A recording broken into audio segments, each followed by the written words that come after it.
One, two, three, four.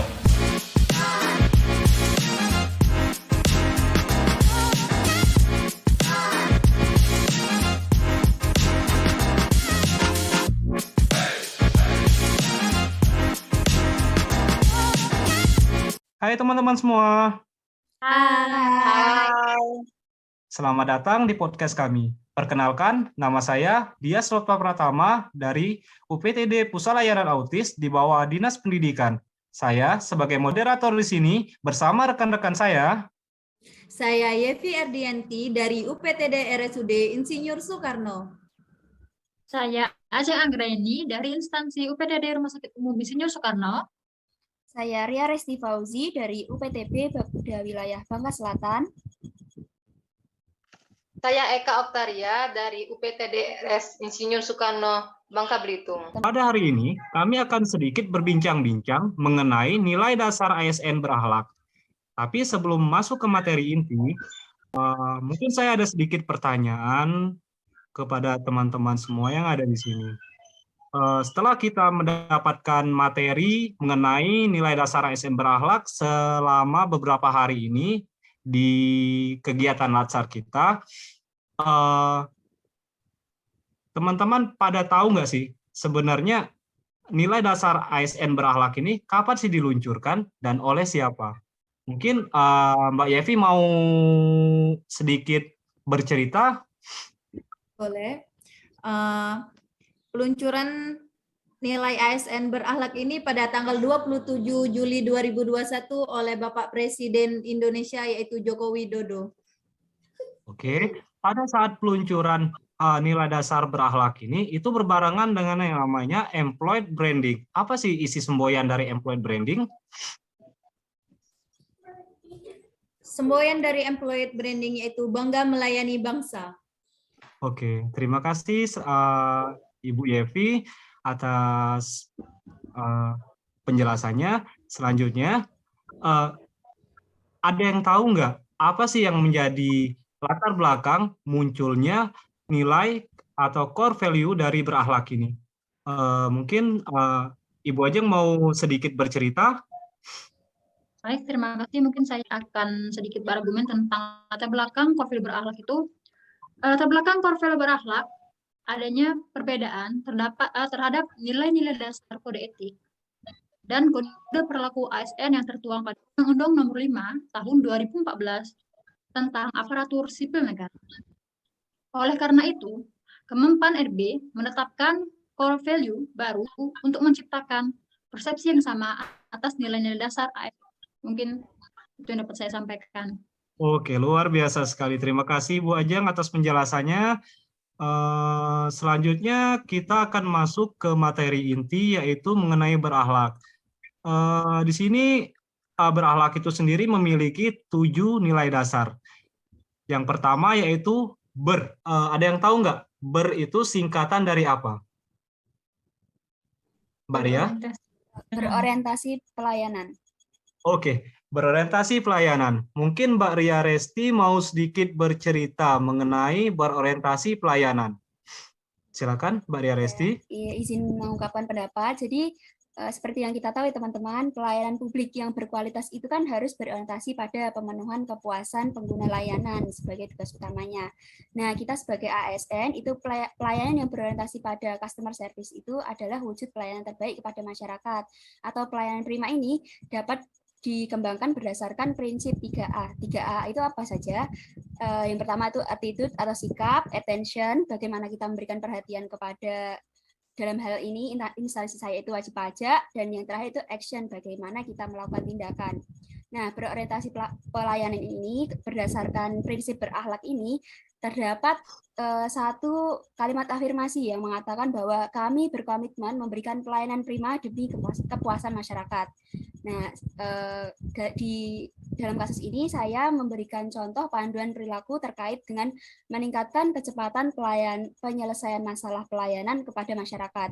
Nah, jadi di instansi saya itu ada implementasi terkait berorientasi pelayanan ini, ada program yang namanya Samling, Samsat Keliling, serta Setempoh. Nah, Samlink dan Setempat ini merupakan program yang dikembangkan oleh Samsat Bangka Selatan yang tujuannya itu memberikan pelayanan berupa datang langsung ke rumah wajib pajak, sehingga wajib pajak yang jaraknya jauh itu dapat membayar pajak dengan mudah. Jadi dengan adanya sistem jemput bola ini diharapkan dapat mempermudah wajib pajak dalam membayar pajak. Selain itu, dengan sistem ini diharapkan target pajak yang ditargetkan oleh Samsat Bangka Selatan ini itu dapat tercapai dengan mudah. Seperti itu. Oke, terima kasih, luar biasa sekali jawaban dari atau penjabaran dari Ibu Ria Resti. Selanjutnya kita akan masuk ke A dan K-nya. Ada yang tahu nggak A dan K itu singkatan dari apa sih? Akuntabel dan kompeten. Oke, akuntabel dan kompeten. Mungkin Ibu Yevi Ardianti mau sedikit bercerita nih mengenai akuntabel dan kompeten. Ibu Yevi, dipersilakan. Baiklah, terima kasih atas kesempatannya. Yang pertama, akuntabel. Akuntabel, kami bertanggung jawab atas kepercayaan yang telah diberikan. Panduan perilakunya melaksanakan tugas dengan jujur, disiplin, bertanggung jawab, dan berintegritas tinggi. Contohnya disiplin ini, kita datang dan pulang kerja sesuai dengan ketentuan serta melakukan presensi tepat waktu. Untuk kompeten, kami terus belajar dan mengembangkan kapasitas. Misalkannya panduan perilakunya, kami seorang perawat wajib mengikuti seminar kesehatan dan mengikuti kegiatan pelatihan dasar seperti BTCLS. Kurang lebih seperti itu, Pak Oke, Dias. luar biasa sekali. Terima kasih Bu Yevi atas penjelasannya. Selanjutnya kita akan masuk ke H. Ada yang tahu nggak H itu dan L itu singkatan dari apa? Baik, H itu artinya harmonis dan L itu artinya loyal. Kalimat Oke, afirmasi baiklah. harmonis sendiri yaitu kami saling peduli dan menghargai perbedaan. Contoh yang best practice-nya yaitu dengan menolong orang lain yang kesusahan. Nah, kemudian yang bad-nya itu dia misalkan ada terjadinya pemukulan terhadap masyarakat yang dilakukan oleh seorang ASN. Nah, itu salah satu sikap tidak menghargai orang lain yang termasuk dalam bad practice dari harmoni sendiri. Kemudian loyal ini yaitu kami berdedikasi dan mengutamakan kepentingan bangsa dan negara. Contoh base-nya yaitu perawat tidak membocorkan data privasi pasien kepada orang lain. Nah, itu salah satu panduan perilaku menjaga nama baik ASN, pimpinan, instansi, dan negara, serta menjaga rahasia jabatan dan negara.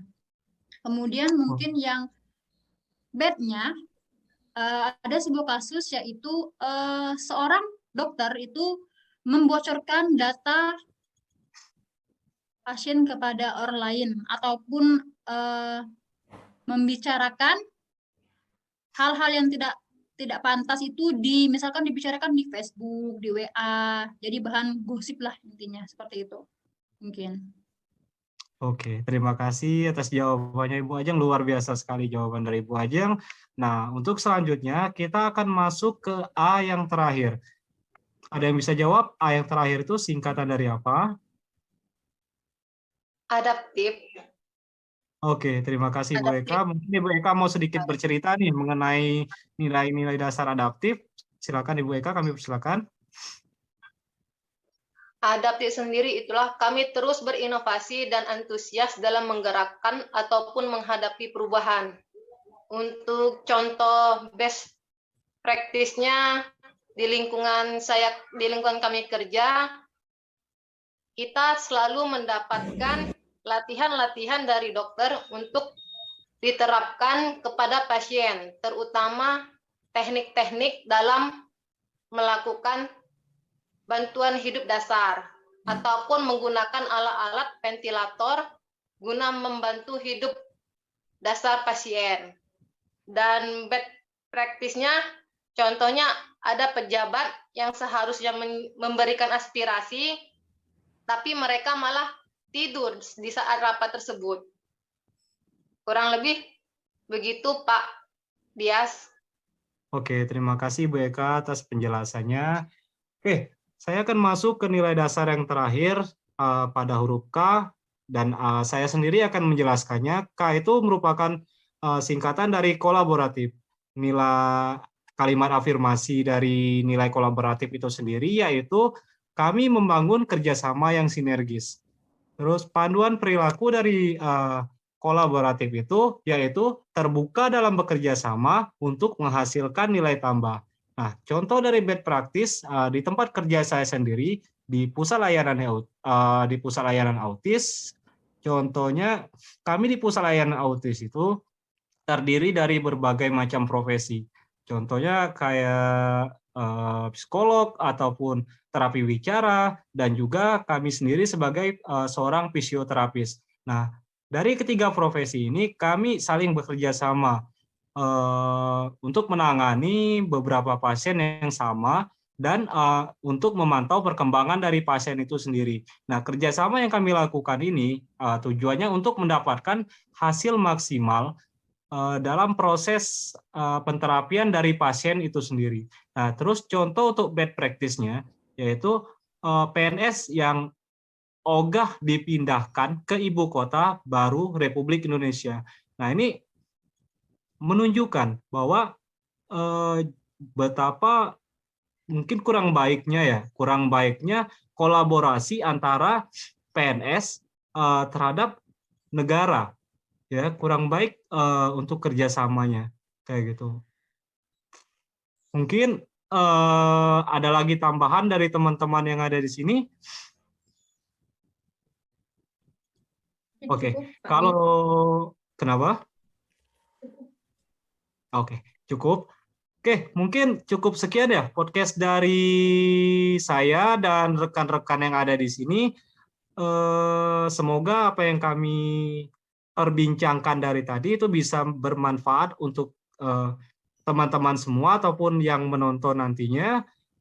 Kami mohon maaf apabila ada kata-kata kami yang salah ataupun yang kurang berkenan di hati rekan-rekan semua ataupun penonton. Kami akhiri podcast kami. Wabillahi taufik walhidayah. Wassalamualaikum warahmatullahi wabarakatuh. Salam sejahtera untuk kita semua. Salam, Om Swastiastu, Namo Buddhaya, salam kebajikan.